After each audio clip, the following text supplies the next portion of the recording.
Alors, mes chers amis, une fois que le prophète de l'islam il est décédé, les califes, les successeurs de Mahomet, ils ont préparé des armées très faibles, mais très sauvages. Les musulmans, mes chers amis, vous êtes de n'importe quel pays, vous venez des grandes civilisations anciennes. Écoutez bien ce que je vous dis.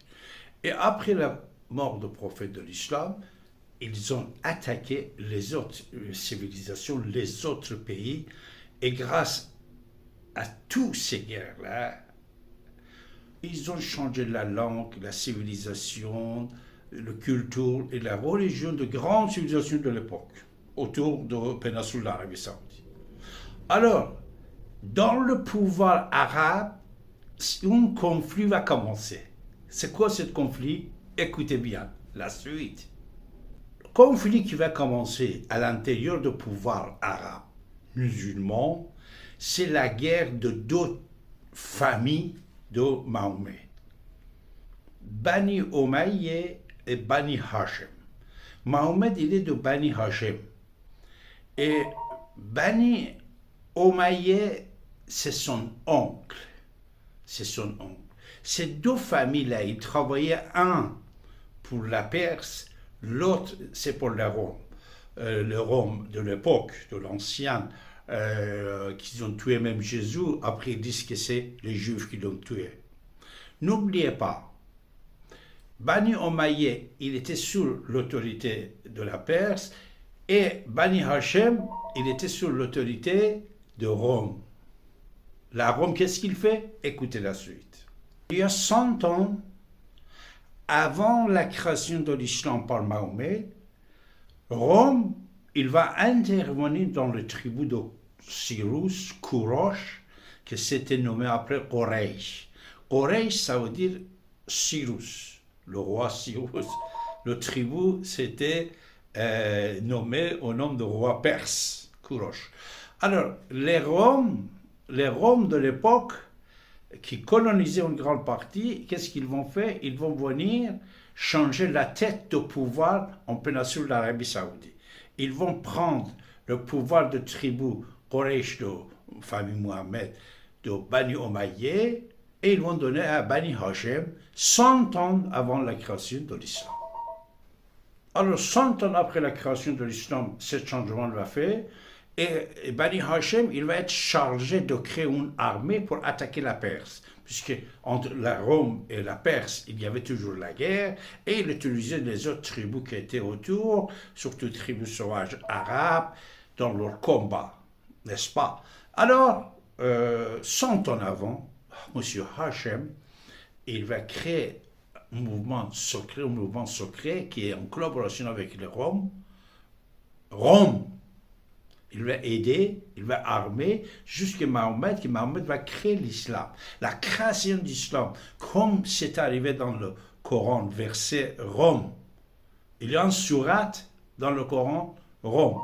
Il y a 5 versets. Là, vous pouvez bien comprendre que l'islam s'est écrit par les Roms contre l'Iran, contre la Perse. Après la création de l'islam, même dans le Coran, Mahomet, il dit que que la Perse a gagné contre le Rome, mais la Perse va être le perdant et on va détruire la Perse. Allah, il va le détruire. Allah, ce n'est pas le Dieu. En arabe, le Dieu, ça veut dire Rab. Allah, c'est les statues de Quraysh qui étaient dans le Kaaba. Il s'appelait Elah.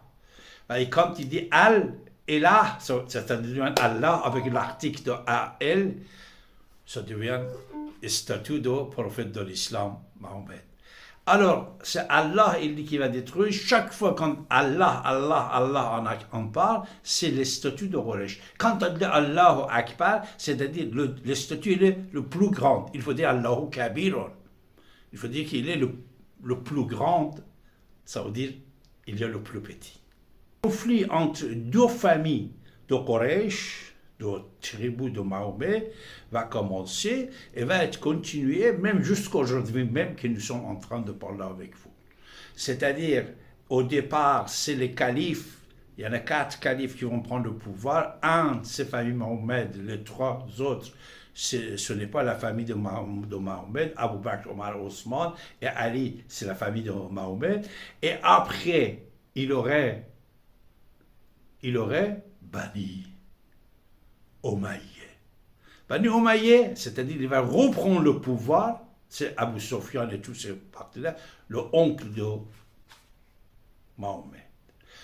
Pendant un certain temps, le oncle de Mahomet, Bani Omayyeh, ils ont le pouvoir, mais après c'est au moment des Abbassides, Abbas, c'était le oncle de Mahomet, de famille, de tribu, de famille Bani Hashim, c'est-à-dire la famille de Mahomet. Oh, ils vont reprendre le pouvoir grâce aux Iraniens. Bani Abbas, il va charger les généraux iraniens qui vont faire une grande révolution.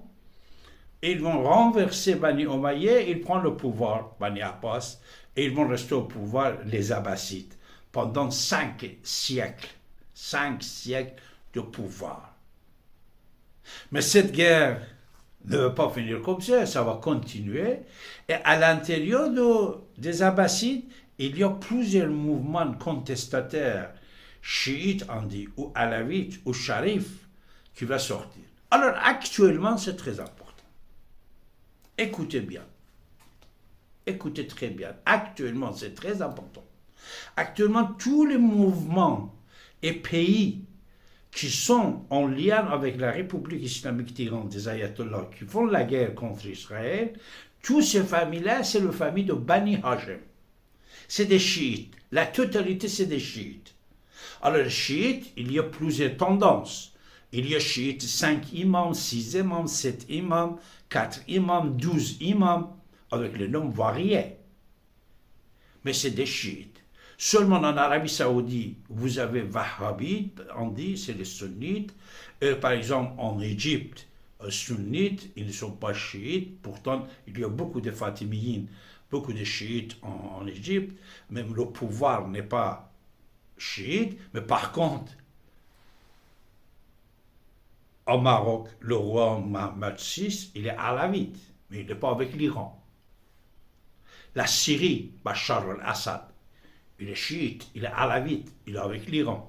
Houthi, les Houthis en Yémen, c'est des chiites. C'est descendants de Zaydiyeh. En Irak, Hashd al-Sha'bi, et la plupart des peuples irakiens, c'est des chiites.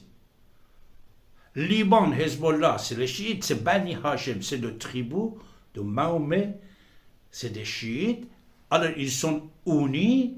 Et ça, c'est très important ce que je veux vous dire. C'est-à-dire la totalité de pouvoir de tous les 7 pays qui fait l'hégémonie, l'Iran, la République islamique d'Iran, c'est des chiites, c'est des arabes d'origine Bani Hashim, oncle de famille de prophètes de l'islam, et tous sont des arabes. Surtout avec le turban noir qui donne sur la tête, c'est des Arabes, c'est descendants de Mohammed.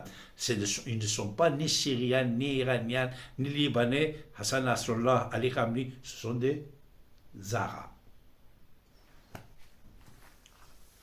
Alors c'est ici que vous devez faire attention à ce que je veux vous dire. Quand ils vont attaquer l'Israël, il dit les envahisseurs, les occupants, ils ont occupé Palestine. C'est pas vrai. C'est pas vrai. Palestine, histoire, je vous ai dit, allez-y, lisez plus et donnez vos analyses sur l'histoire de Palestine avant l'islam. Et de l'autre côté, il dit c'est les envahisseurs, les Israéliens. Ce qu'il dit, c'est Israël est envahisseur. Il doit savoir que M. Hassan Nasrallah, qui est avec le turban noir, descendant du prophète d'islam, c'est lui qui l'a envahisseur au Liban, parce que son origine c'était péninsule d'Arabie Saoudite. Il est venu envahir le Liban. Ali Khamenei en Iran, turban noir, Abdissayed, descendant du prophète de l'islam, c'est lui qui l'a envoyé seul en Iran. L'Iran était la Perse, jamais l'Iran n'était pas arabe. C'est les enfants de Mahomet qui sont au pouvoir. La même chose pour Ayatollah Sistani, Mortada Saad, tous les chefs chiites qui sont en Irak avec le turban noir, c'est les Arabes, sauf les Kurdes. Les Kurdes, c'est d'origine perse, premier peuple de plateau persan. La même chose, vous avez la même chose chez les outils. Les outils, c'est des chiites zaïdiyes. Zaïdiyes, c'était descendants de prophètes de l'islam, c'était leur chef chiite depuis des siècles. La Syrie, Bachar al-Assad, qui est le fils de Hafez al-Assad, c'est un alavite chiite. Alors le chiite, n'oubliez pas, quand quelqu'un dit le chiite, il est alavite, zaidi, houthi, sharif, fatimiyyin aussi. Ce sont des descendants arabes qu'ils ont envahis. Ils ont occupé les pays des grandes civilisations. Les occupants d'aujourd'hui, c'est les Arabes en Iran, Ali Khamenei et tous les ayatollahs. C'est des occupants. Ils sont des envahisseurs. Ils sont venus d'Arabie Saoudite. Monsieur Nasrallah, c'est un arabe, d'origine arabe. Alors, il est venu envahir le Liban. Les outils, la même chose, et Bachar al-Assad, la même chose et tout. Cette pointe que David il vient de vous donner aujourd'hui est très important. Vous devez élargir ce discours dans le monde. Ne pas avoir peur pour pouvoir donner des informations correctes aux gens. Israël n'est pas envahisseur puisque Palestine est devenue musulman il y a quelques centaines d'années et par l'attaque des califes musulmans. Ils ont attaqué, ils ont imposé l'islam. Mais depuis toujours, Palestine était pays des Juifs. S'il vous plaît, soyez rationnels, pas fanatiques. Une chose que je vais vous dire, écoutez, restez avec nous, ça c'est très important. Pourquoi en Occident, après cette histoire de 7 octobre, l'attaque criminelle des Palestiniens vers Israël, pourquoi il y a un énorme racisme qui a été venu sur le scène. 1000%. CRIF, il a annoncé 1000%, mais même plus que ça. Pourquoi? Puisqu'en Occident, n'oubliez pas, comme Sarkozy l'a dit, comme Gérard Darmanin il a dit, comme beaucoup de hommes politiques, ils ont dit, il y a un raciste antisémite caché. Certains, en Europe, même en Occident, ils pensent que Jésus était assassiné. Ils disent à moi, à toi, tous les jours, il dit actuellement, il dit.